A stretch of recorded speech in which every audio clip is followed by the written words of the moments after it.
O homeschooling ou ensino domiciliar, uma modalidade de educação existente na Europa, Estados Unidos, vem ganhando força no Brasil. Também conhecido como ensino doméstico, o homeschooling é aquele em que o aluno recebe aulas de um familiar ou alguém da comunidade. E no Brasil é considerado crime quando o pai, mãe ou responsável deixa de matricular o filho em alguma escola pública ou privada autorizada pelo Ministério da Educação.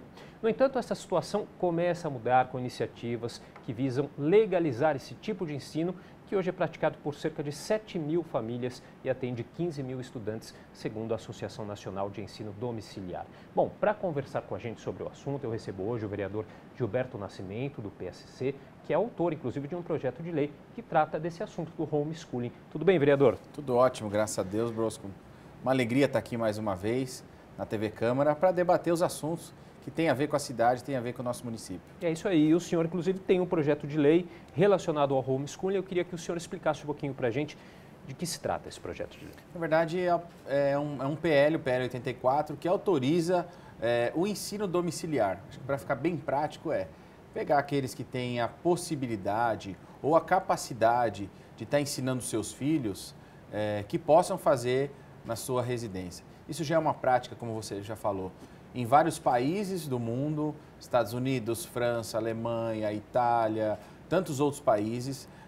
Começou na década de 70 nos Estados Unidos e lá mais de 1.400.000 estudantes se formam todos os anos através do sistema de homeschooling. Claro que existe um acompanhamento, o nosso projeto de lei prevê que siga, claro, o currículo, né? Ou as matérias do município, né? De quem está dentro da sala de aula. Por que essa frente? Por que essa ideia de pensar à frente? Porque o meu papel aqui como legislador é sempre pensar o que vem pela frente. São Paulo daqui 20 anos para frente. Como isso está acontecendo no exterior, tem acontecido, como você bem disse, cerca de 15 mil famílias já optando por essa modalidade. Então é importante que São Paulo, como uma cidade referência para a América Latina, também saia à frente pensando nisso. Mesmo que eu sei, entendo, já recebi alguns professores no gabinete, ou a gente discute por WhatsApp, hoje a gente tem essa praticidade, né, de ter esse contato, mesmo sabendo que existe uma legislação federal que ainda não permite. Porém, está sendo estudado e foi apresentado também esse tipo de projeto prevendo homeschooling já em Brasília. São Paulo não poderia ficar para trás, então, até para a gente dar luz a esse debate, que com certeza virá pela frente, assim como lá atrás o grande debate foi o ensino EAD tem qualidade? Eu mesmo sou prova de um ensino EAD. Eu fiz gestão pública na Califórnia, metade do meu curso eu fiz no Brasil e a outra metade eu fiz na Califórnia. Lá atrás não se aceitava o EAD. Hoje ainda não está se aceitando homeschooling. Então, nosso papel como legislador é olhar para frente. Na opinião do senhor, quais são aí as principais vantagens do homeschooling em relação à educação tradicional que a gente já conhece, vereador?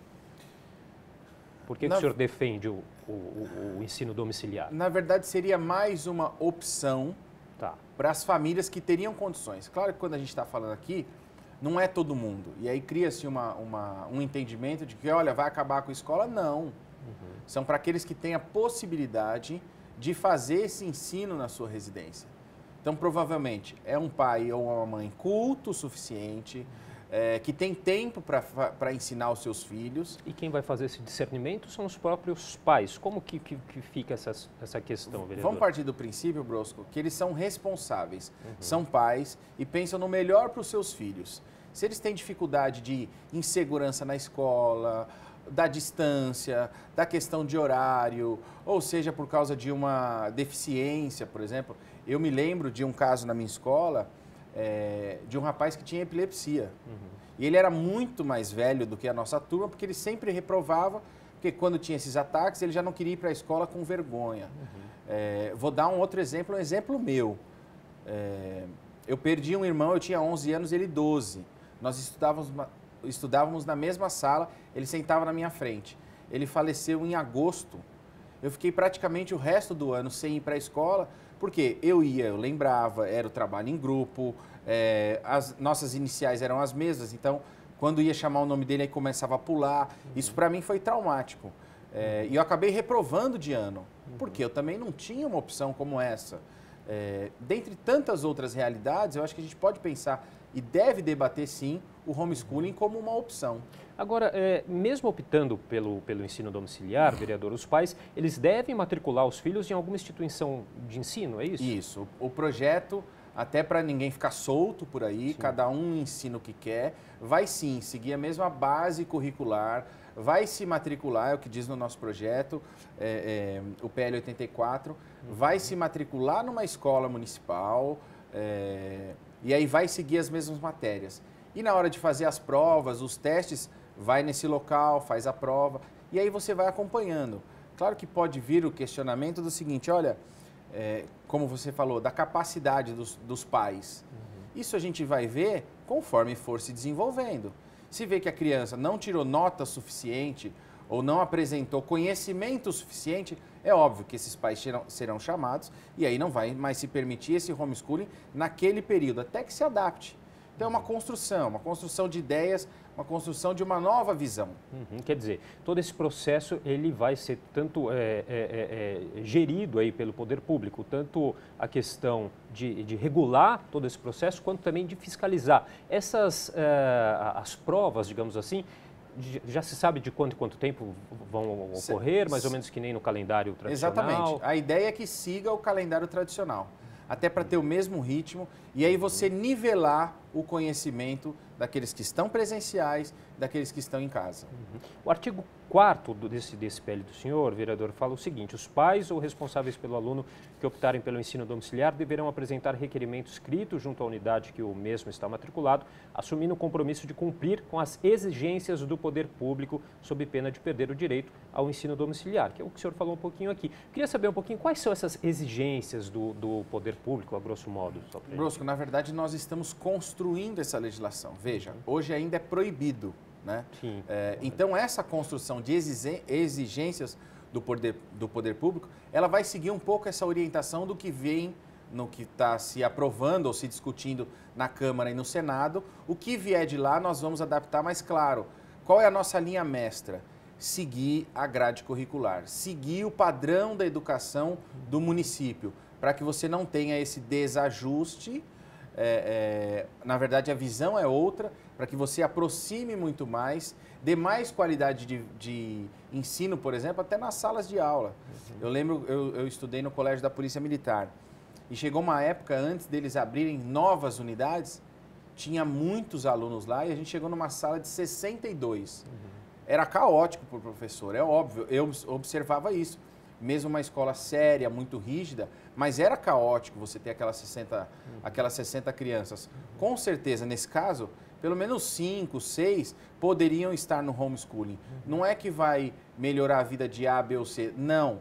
É que a gente quer ter qualidade e dar essa opção. Não estou dizendo que aqui não tem qualidade dentro da sala de aula, tem. Mas se pode ter outra opção, por que não a gente, como legislador, pensar lá na frente? Uma outra questão que é muito observada pelos críticos, por quem critica o homeschooling, é essa questão da socialização que é feita no ambiente escolar. Como que o senhor avalia essa questão, vereador? O estudante tem prejuízos por não estar naquele ambiente escolar, nessa questão de socialização? Não, eu creio que não, porque eu volto ao princípio das coisas. Os pais ou responsáveis são responsáveis não é só para levar o alimento para aquela criança, para dar mamadeira para ele crescer, não. Responsável por tudo, pela saúde física, pela saúde mental dessa criança. Então é óbvio, ninguém vai ficar dentro de casa o tempo inteiro. Você tem a relação familiar, você tem outras relações, né? Você vai ter o tempo para brincar. Claro, a gente tem que dar essa opção. Eu entendo quando a crítica é essa questão da socialização. Mas a socialização, ela não é só na escola. Por exemplo, eu tenho filhos e por ser de igreja, eu tenho eles agora num número maior de relacionamento na igreja. Eles têm mais amizade, por exemplo, com as crianças da minha igreja do que da escola. Saem, brincam, marcam com os amigos da escola para ir no cinema, vão sem problema. Mas também existem outras coisas. Então, a socialização, ela não é só na escola. Tá certo, vereador. Só para a gente finalizar, o projeto está em tramitação na casa? O projeto está em tramitação, já dei entrada, agora está caminhando para a CCJ. Claro que eu estou acompanhando muito de perto a discussão que está acontecendo em Brasília, porque é a partir daí que esse viés vai trazer a viabilidade para esse projeto. Repito, que é uma opção, não é uma obrigação. Essa é uma coisa que a gente tem que desmistificar. E aí, com certeza, não é uma briga contra professores, contra a qualidade. Não, é poder dar opção também para essas famílias que, de repente, não se sentem ou seguras ou bem atendidas pelo ensino do jeito que está acontecendo. Tá certo. Queria, então, agradecer pelos esclarecimentos. O vereador Gilberto Nascimento, do PSC, conversando com a gente um pouquinho sobre o projeto dele, que trata sobre dessa questão do homeschooling. Vereador, muito obrigado pela participação. Eu que agradeço e deixo aí os contatos para quem tiver interesse em saber mais ou trazer novas ideias de discutir os projetos, o mandato é nosso. Obrigado.